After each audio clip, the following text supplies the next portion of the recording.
Okay, what's up, everybody? Good morning. Welcome to a hump day edition. Morning Scone, presented by Brock, the Baton Rouge Orthopedic Clinic, Hudco Roofing, HudcoRoofing.com, Restored Motions, RestoredMotions.com, and ProCharge EV, ProCharge EV. All right, everybody. Hope your day is off to a magnificent start. A lot to talk about here. So little to do, so much time. Oh, that reverse it. So much to do, so little time. So today is National Signing Day, although a far less interesting National Signing Day. Overwhelmingly,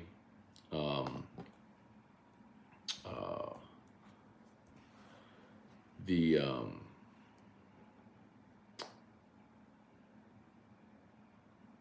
overwhelmingly the best players in college football are committed. Like, I'm scanning on three, the 13th ranked player in the country, Cormani McClain.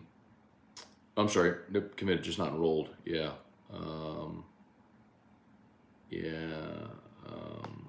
Like, bizarro world. I mean, I guess Jaden Rashada's got to find a home.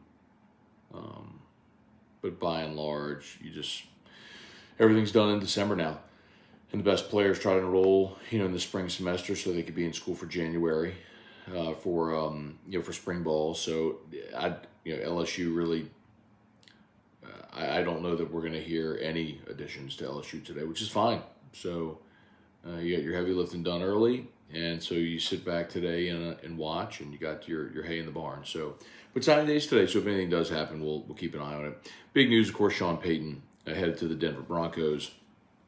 And I think it's the best of a bad scenario. I wish Sean Payton would have stayed in New Orleans for his entire career, but he wanted a recharge. He wanted to get out for a year, and so he did. And went and did TV, and now he's back in the NFL. And if he's going to be in the NFL somewhere, you just want him where it's not going to affect you. So being in Denver is a good thing, right? He'll be out in the AFC West. The Broncos will play in New Orleans in 2024, and you get a first-round pick. So I know you got a 1 and a 2, but remember, you're only really adding 1 pick because you gave up Sean Payton and a 3. So really, you trade a 3 for a 2. Is essentially what you do for next year. You give up your 3 for their 2, which is a good deal. You move up. But now that obviously depends on if they win a lot, then their 2 is going to be a late 2, and your 3, if you lose a lot, is going to be an early 3. So how many spots do you really move up with that pick? Not many, but it's still an improvement. And then you do get back into round 1 this year with a 30th pick, which will actually be the 29th player taken because Miami forfeits their pick. So, anyway, excuse me. So Sean Payton's back in it. Gives the Saints an opportunity to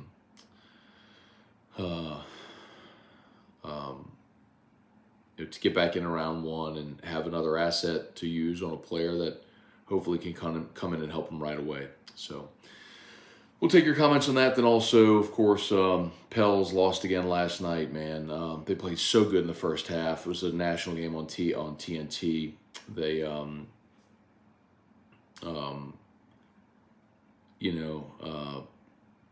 shot 62% from the floor in the first half. They put up 60 points in the first half.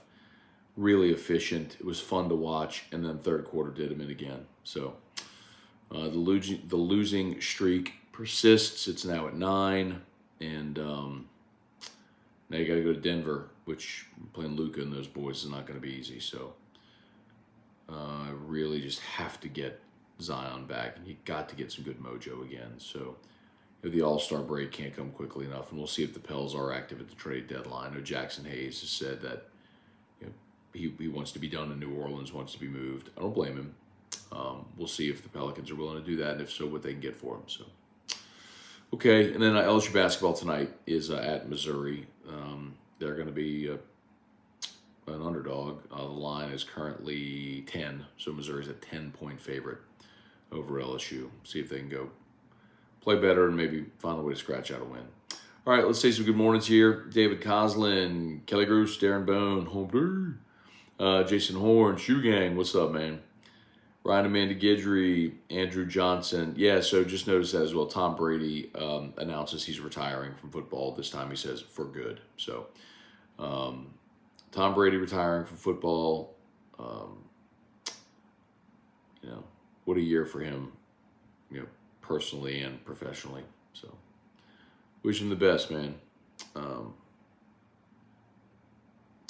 Trivia said, "Is Tom Brady's retirement stick this time?"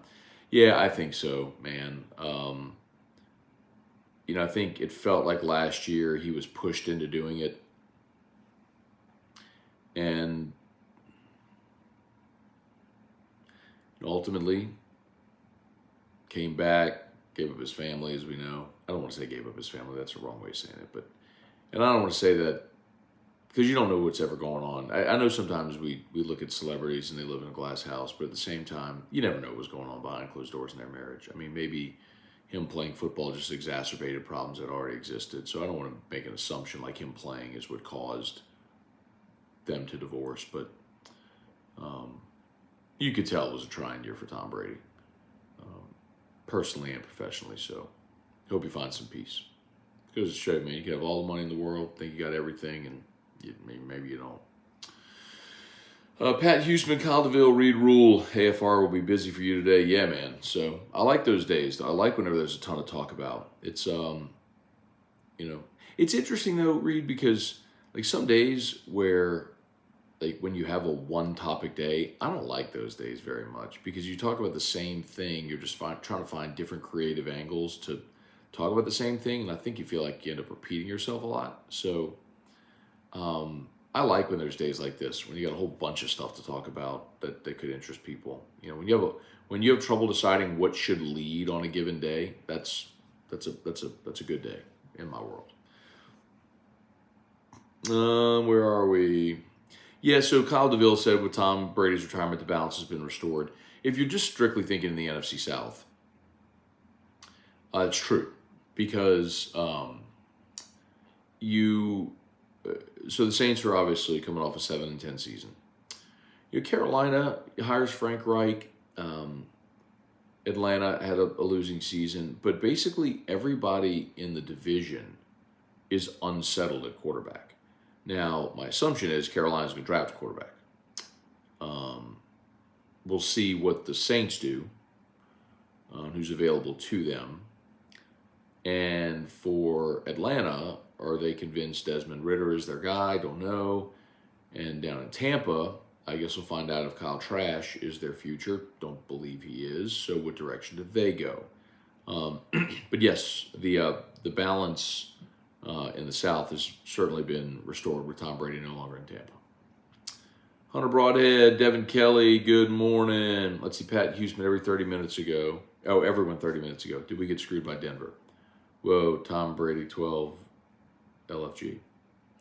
I don't know that I'm going to say the Saints got screwed by Denver. I think what we had to realize is any negotiation is all about leverage, man. And the Saints didn't have a ton of it. So,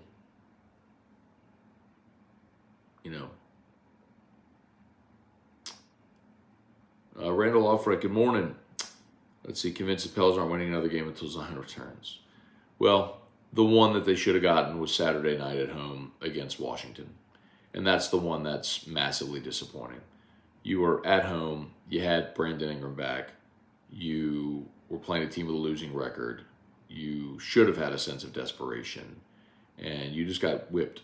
That's the one that really stings. Winning in Denver shorthanded was going to be tough. Winning in Denver with a loaded deck would be tough.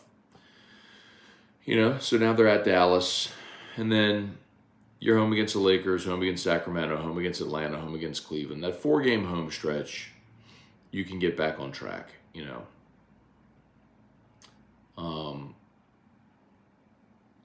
then after that, you have 2 games before the All-Star break. At OKC, at the Lakers, then the break.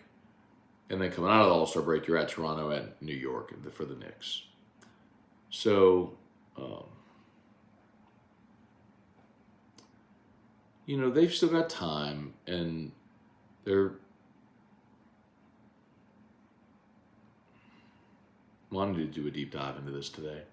I need to do a deep dive into realistically what their record's going to need to be for them to end up in a top 6, and what they're going to have to do the rest of the way. Unfortunate, man. All right, smash that like button if you would. YouTube, Facebook, please like the page, share the post. Andrew Johnson, good morning. Gorilla Ball making a comeback at the box. Well, I mean, Andrew, we'll never see 188 homers in the season again. Not unless they expand the season, which I don't think they will. But no, I mean, not that. But, will you see, I think certainly I would expect Cruz and White to each hit 20 homers. I expect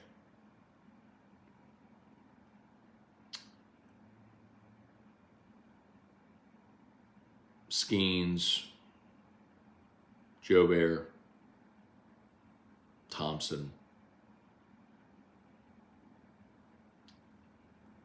and one of the catchers at least, all to be at double-digit homers. So you're going to hit a lot of them, for sure. But you're going to get to 188? I don't think so. Bubba Smith, Brian Penn, good morning. Tony Cortella, Matt, did you think it was necessary for the Saints to give up the third-round pick to get the deal done? Yeah, Tony, it was. Otherwise, they wouldn't have gotten the deal done. I understand the question. Dad, what's up? Truax, what's up? And I know a lot of people have asked that about giving up the third. So here's a negotiation is all about leverage. Like, do you have something that someone else wants? And if you do, then you have the leverage. Okay. And so you can say, well, Denver wanted Sean Payton. Saints had the leverage. Kind of. But he wasn't the only coach available. And there wasn't a bidding war for Payton. That would have been the best case scenario. If there was another team that wanted Sean Payton and was willing to drive up the price. That clearly didn't happen. Carolina hired Frank Reich. The Texans zeroed in on D'Amico Ryans. There was even reports last week that Denver wanted D'Amico Ryans, and so he picked Houston.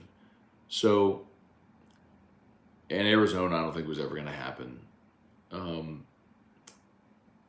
So, it was, all right, we have something you want. Let's make a deal.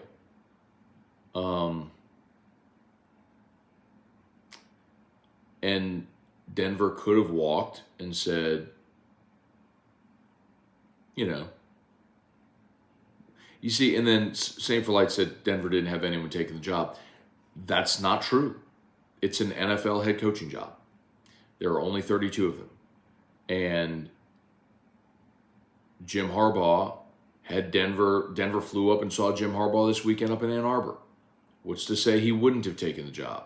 Like,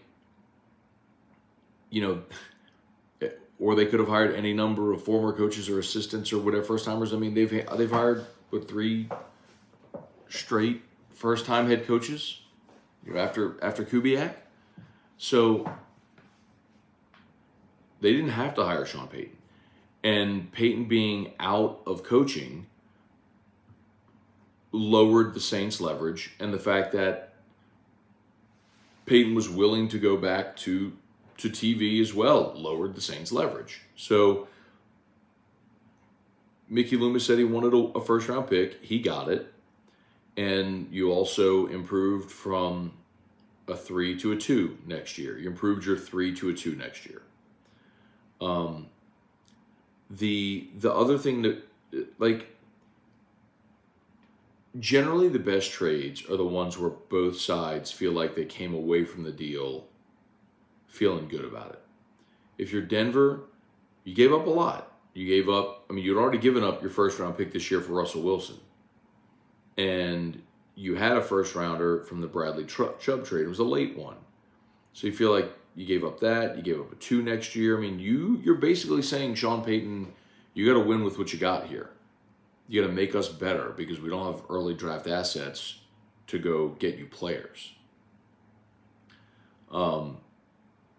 And so Denver gave up a lot to get Sean Payton.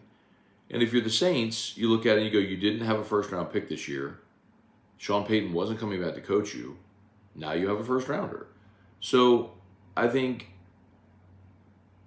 it's weird, but it's almost like the weird feeling where the fairest trades are the ones where both feel like they got something, but hope they could have gotten more. Because every fan goes in thinking, like, there's still people telling me, hey, let's trade Michael Thomas. I'm like, you don't get it. Like, you don't get it. You're never trading Michael Thomas. Like, if there's a player you want to trade, generally that's because you're looking to get rid of him. And if that's the case, generally, why would someone else want to give you something of value for something you don't want? Anyway. Matt Plavidal, good morning. Roger Dodger, good morning. Matt with the Willie Walker reference. Jesse Brown, good morning. With the Saints getting the 29th pick for Payton, do you think we can find QB1 possibly in round 2? I would love it if they draft Hendon Hooker. That would be my preference. I think he'll probably be the next guy on the board after the first 4 guys go off, being Bryce Young, C.J. Stroud, Will Levis, Anthony Richardson, in whatever order they go. But all those guys are pretty much projected to be top 10 picks. And, maybe Hendon Hooker's hanging around. The Saints can snag him at 29 or at 41. 40 or 41. H-Town Creole, good morning. Let's see. Kyle DeVille, Tom Brady's last game was a loss to Dallas. Awesome. No Sweat Sports, what's going on, man? Good morning. Brad David, if you didn't have to cover LSU basketball for your job, would you even watch? Brad, I've watched less LSU basketball this year than maybe any year in my life because they're bad, they're not interesting, and people aren't necessarily wanting to talk about them. Like tonight, I'll be doing Scone and T. T-Bob's in Mobile, so I'm solo tonight, but I'll be doing the show. I'm not going to be watching LSU. I mean, it'll be on, but sort of casually watching. I'm not going to force feed a conversation you're not interested in. I mean, I don't get asked about LSU basketball except for when they lose. People ask, is McMahon really the right guy? It's nothing about the game. So, Shane O'Mac, good morning. Andy Dalton's officially the best quarterback in the NFC South now, or Marcus Mariota. Weston Weaver, good morning. All right, did we get robbed in the trade? Thoughts? Yeah, no, I don't think the Saints got robbed. Again, you got something for an asset that was not providing you any value, right? Like, people always bring up the John Gruden trade, but John Gruden was a sitting head coach in the NFL. Sean Payton's been out for a year, and if you waited another year, you'd have no leverage whatsoever for him. So no. Again, you didn't trade a player that was bringing you value. Sean Payton was bringing you no value whatsoever. Like, he was doing TV at Fox.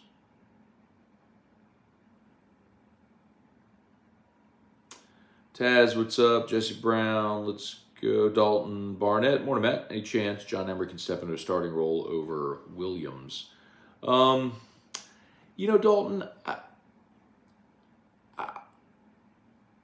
I think what you're asking there is maybe could he be a bell cow? But keep in mind, man, nobody really took that role. If you're asking like who takes the first rep, I don't really care who takes the first rep to be the starter. What you want to know is who's the guy that gets the lion's share of the work and all that sort of stuff. Like, for example, Josh Williams had 97 rushing attempts. Noah Cain and John Emery each had 76. So not that big of a difference, among the three. So, I mean, I would assume, Jaden Daniels was your leading rusher with 186 attempts. But I would assume Josh Williams retains that role.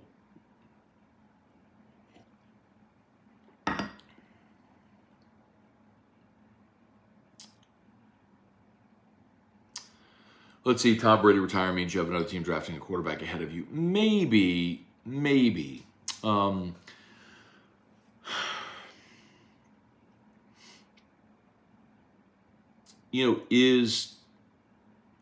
Is Tampa looking to pull the trigger on a quarterback in round one? So much of it is seeing how the draft comes to you. And that's a team that very, very much needs to remake its offensive line for whoever the quarterback is. So, do they need a quarterback? Yeah. But they could be in the same boat the Saints are, where they're looking for that bridge guy to whoever could be next. Remember, they drafted Kyle Trask. Do they roll with him? We'll see.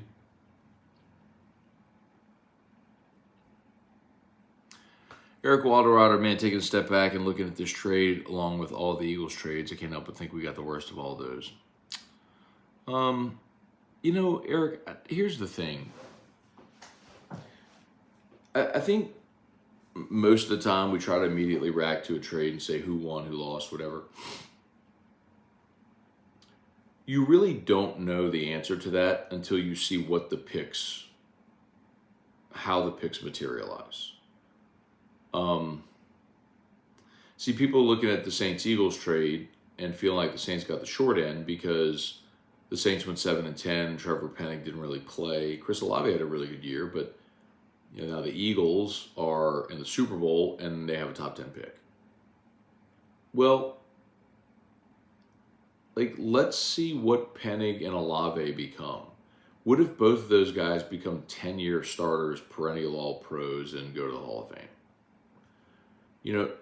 You're not going to look back and bemoan the trade.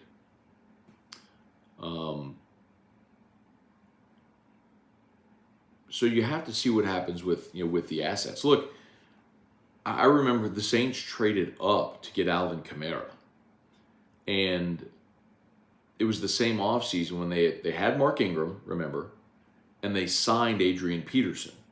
And then they went and traded up in the draft to get a running back. And many, me included, melted. And it wasn't that you didn't like the player. It was like, what are you doing? And remember, this was at a time, this was the 2017 draft, but this was at a time where, they had swung and missed in so many consecutive drafts with guys like Stephon Anthony and Kyrie Fort and Brandon Cooks. I mean, it was a terrible sequence of several years. So they didn't earn the benefit of the doubt. Well, you look back in hindsight and go, what did they give up to give Alvin Kamara? Don't know, don't care. Right? Great player. So I think you got to wait. I know it's hard to do, and everybody wants to react and say who won the trade, but you won't know until you see what happens with it. The one I always bring up is the Julio Jones trade. Atlanta Falcons gave up a boatload for Julio Jones. Nobody ever talks about that because he's the greatest receiver, maybe the greatest offensive player in the history of that organization. Right? All right, just a couple more minutes. Remember, brought to you by Brock, Baton Rouge Orthopedic Clinic. If you need orthopedists, go to Brock. brortho.com. Same-day appointments are available. Hudco Roofing, hudcoroofing.com. Hudco's pinned there in the chat, both on YouTube and Facebook, so do us a favor. You having roofing issues, give us a shot. Hudco Roofing, hudcoroofing.com. Where are we? A couple more. Damon Hinderberger. Damon Perkins. Guy Brooks. Morning, Matt. It's cold and raining in North Carolina. It'd be the perfect time for the Hudco jingle. Well, you know what? Let's do that. I'm short on time, but let's do it. Hudco Roofing. Hudco Roofing. When you need a roof, call someone you know. Scone and Terrio. All you need is Hudco. Hudco Roofing. Hudco Roofing. Call Hudco Roofing. 364. 1007. Roofing. Hudco Roofing. Hudco Roofing. Hudco Roofing, hudcoroofing.com.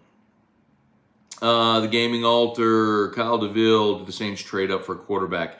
I don't know that there's going to be a quarterback worth trading up for at that spot. So I would say no. H-Town Creole. Olave wasn't picked with Philly's pick last year. I understand that, but they made 2 trades to move up, and they were only able to get Olave because they had made the deal with Philly, but you understand what I mean. Ransom Antoine. Matt, I'm worried if this coaching staff stays the same, we won't develop a young quarterback. I'll be very curious to see if Pete Carmichael leaves with Sean Payton. Remember, the Saints could block any potential move. In the NFL, you can't make a lateral move. Like Nielsen going to Atlanta, he went from a co-DC to a standalone DC, so he was able to make that move. But you can't make a lateral move in the NFL from a coaching staff to a coaching staff. Let's see. Cliff Nelson, what about Thatcher Hurd? Haven't heard talk about him. Did I miss something? No, pitched this weekend. Pitched really well. Look at Jacques Doucet's Twitter. He has some video of him out there. Did really well. He struck out a lot of guys, like dudes too. Okay, it's 8 o'clock. I got to get going. My apologies for those I missed. Scott, what's up? Josh Blackman, Randall Alfrecht. Sorry for those that I missed, y'all. K Orange, Leon Williams, what's up? Okay, man, sorry if I missed your comment. Appreciate y'all as always. Y'all have a fantastic rest of your day. Let's see. Oh, Jason Austin. Hey, I saw your message. My apologies. I'll reply to you on Facebook. I think you messaged me on Facebook. I'll reply to you there. Y'all have, you're talking about the Aaron Service Pro from My Clean Living, but I don't think that's what you're looking. That's what you're asking about, but I'm not sure that's what you're looking for. But I'll reply to you. Okay, y'all have a great day. We'll see ya. LSU Daily is already live. AFR3. Peace.